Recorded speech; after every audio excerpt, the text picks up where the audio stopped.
Welcome back to Will It Work? I'm Kevin. Today we're looking at the Vectrex. I'm going to shut off the light so that we can see the screen a little bit better. And point out that Vectrex here was the only vector-based system. Kind of came out right around the crash in the video game industry, and I don't think it was destined to necessarily be a big success. It did have its own built-in screen, which was actually some sort of like oscilloscope type of deal rather than a standard video monitor, let's say. And it had a series of cartridges, and I believe it had two different owners at one point. It's in black and white, but they would give you color slips that you would put over the screen. I have some. One moment, let me get them. Okay, I got them now. And you would place the color slip over the screen like this.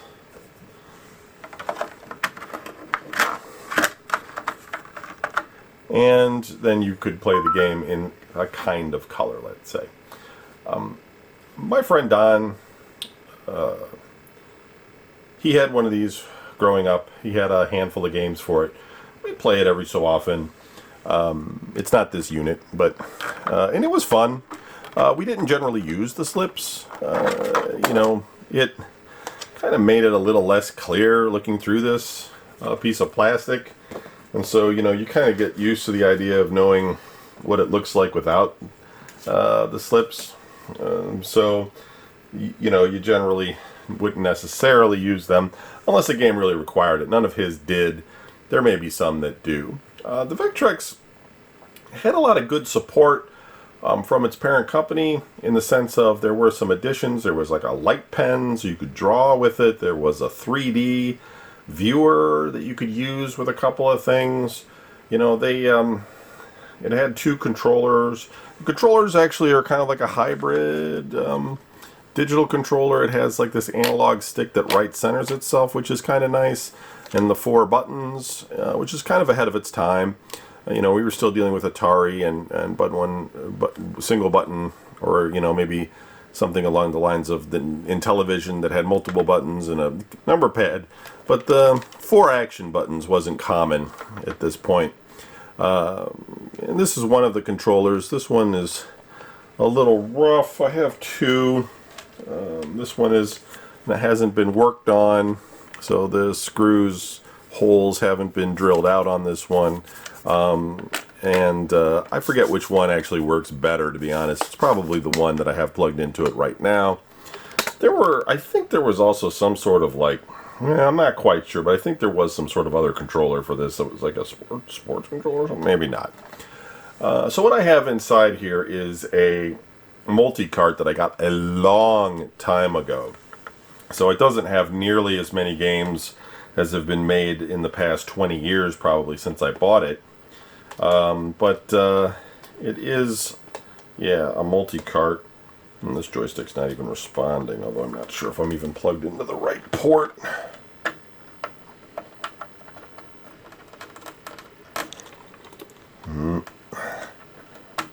This one might be the one that's not the one that works. I'm not sure, or it's frozen. Although this thing didn't tend to crash, at least when I had it. It does have a bit of a hum, which my friend Don's always had. Yeah, let me reset it. The problem with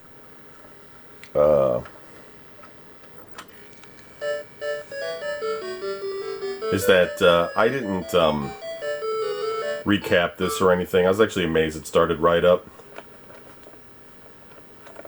Again, this could be in the wrong port.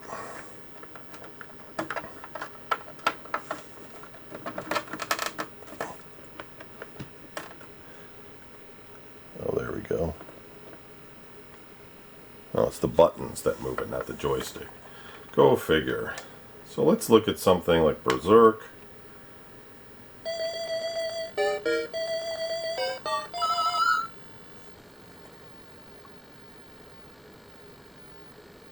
Player 1.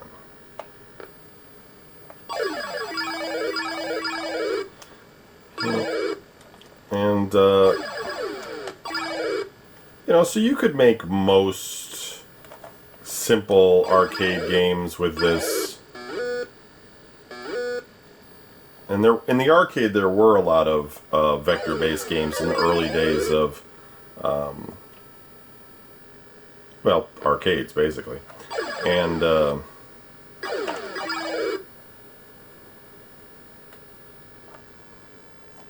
don't know how you... I think you just hit the reset button. Let's try something other than Berserk. So focus. Let's zoom in on this a little bit better. Get a better shot at it. Oh, just started right back up into Berserk. Is that how we're going to do it? I guess so. Turn it off. Turn it back on again.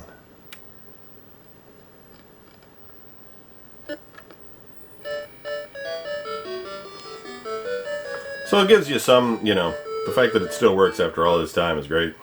Can't even complain. Vector Vaders. Some of these things weren't actually, like Jukebox Demo, obviously. Mindstorm Cheat. Mike's Molecules. Figgy Daisy. Bonnie.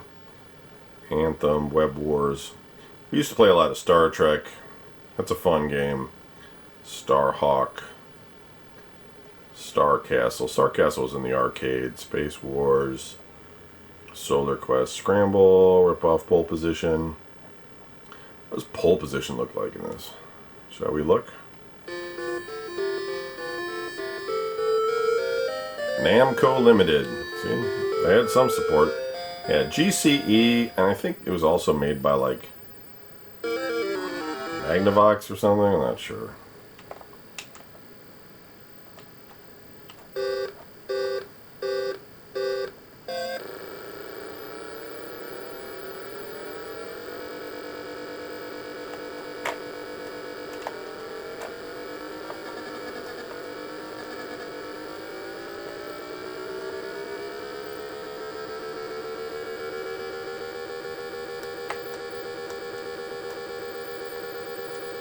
Yeah, I mean, so like with scaling on a video, like an oscilloscope type of deal, or a vector, like you can scale, you know, small to big without issue. So, you know, you're capable of doing effects that was actually kind of difficult for 8-bit systems to do a lot of sprite scaling, which made sprites go from small to large. And they had to add special hardware to make it so you could do it. And so, you know, obviously they employed tricks to make it look like, you know, things were getting bigger from far away and that sort of thing, but something that vectors were able to do really easily, although, you know, without any additional detail. Let's see what else we got. I remember when I bought this cart too, it had this thing on there where it was like I could send it back in at some point and they could flash it with the latest games that had come out or something, more games that were out for it, which was pretty cool. I of course didn't do that. Clean Sweep was like kind of a Pac-Man thing. It was fun. Blitz, my friend had that. That's just football. Dark Tower.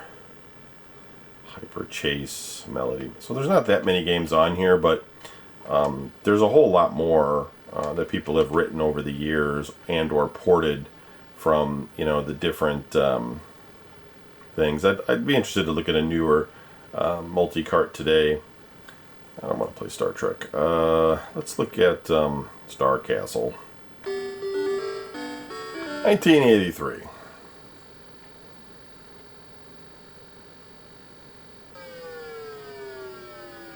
Yeah, this was in the arcade. It's a kind of a weird, kind of trying to penetrate this and knock this guy out before his little space mine things destroy my ship, basically.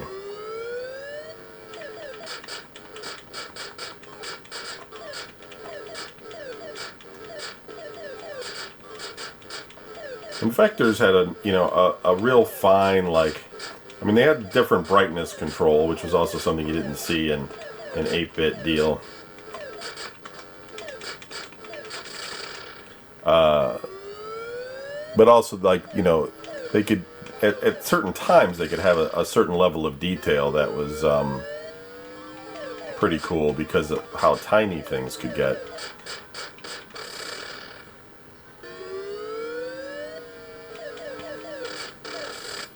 Yeah, it's pretty hard. Let's look at one more, and we'll call it a day with the Vectrex. I've had this for quite a long time. It's one of the first things I bought. And it wasn't cheap when I bought it. And getting one that works now, that is 3D. I can't do 3D because I don't have the 3D glasses. Very expensive, basically. Plus the shipping will kill you. Fortress of Narzad. What the hell is that? 1982.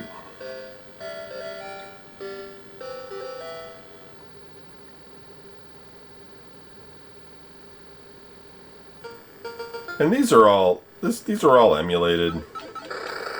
Am I supposed to thrust? Oh, I see.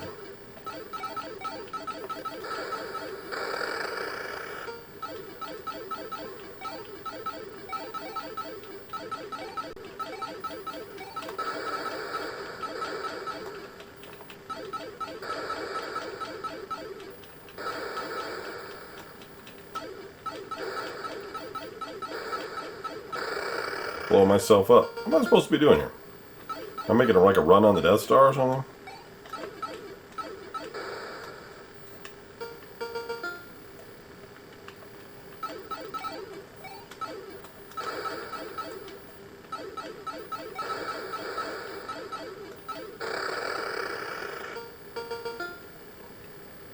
It's just the scaling where you can get smaller like that and bigger as you pull back. It's just kind of a cool effect that, game systems didn't do. You have to have Vector to do it. It's a shame there's not some more of the Vector games that were popular in the arcade on my multi-cart, like Space Duel and stuff. And it did come with Mindstorm, which is actually a really good version of Asteroids. Let me show you that. I know we were just going to look at one more, but I should show you the one that's built into the system, just because it's actually a pretty good game for being built right into the unit itself. Sometimes you don't see that, the game that they give you, the pack-in game, isn't always great. I'm just going to look at the one that's like the cheat one, see what that looks like.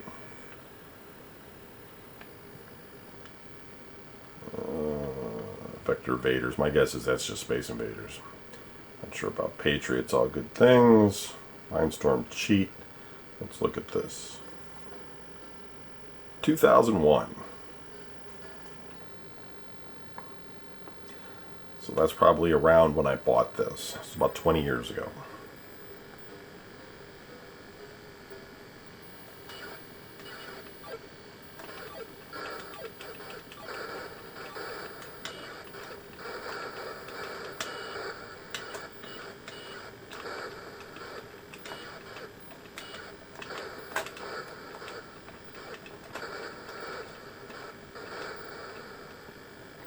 Damn.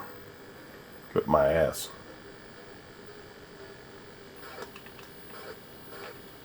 I think I got super fire with this cheat. I think that's what's going on. Each one of my bullets is like 3 shots.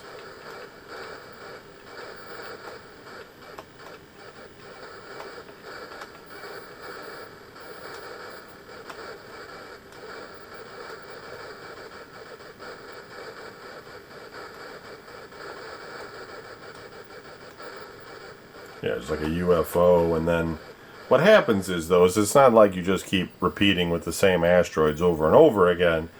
You get different ones, and they become more, yeah,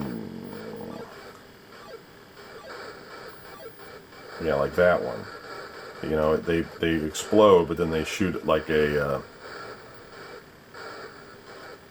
energy ball at you.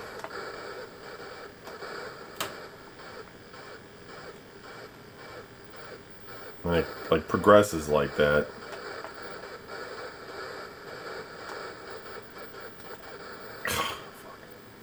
So anyway, you get the idea. This is Vectrex. And if you're interested in playing some of these vector games, this is emulated well today. We have the graphics that can do everything with the vectors and the scaling and all of that sort of stuff. So you're not really missing out on anything by not playing it on the traditional hardware. But what I would say is that it's kind of an interesting experience because, you know, if you're interested in the history of video games, just sort of exploring like what the vector graphics were doing at that time versus, you know, normal video game graphics. It's just kind of cool. It's kind of cool. There were limitations to the system. I mean, you know, the oscilloscope can only draw so much so fast. So after a while, you have so much stuff on the screen, it could, you know, cause some flicker. But still, you know, for what it was able to do for a home system, you know, basically giving you the complete arcade experience minus color, it was pretty good. It's a pretty cool thing. Just unfortunate that it came out when it did. It might have been a bit more successful than it was. But, you know, there just seems to be enough of them out there, though, that they must have sold a few of them because you can always find one for sale, which is kind of nice. All right, well, that's it for this one. Thanks for watching. We'll see you tomorrow with something new.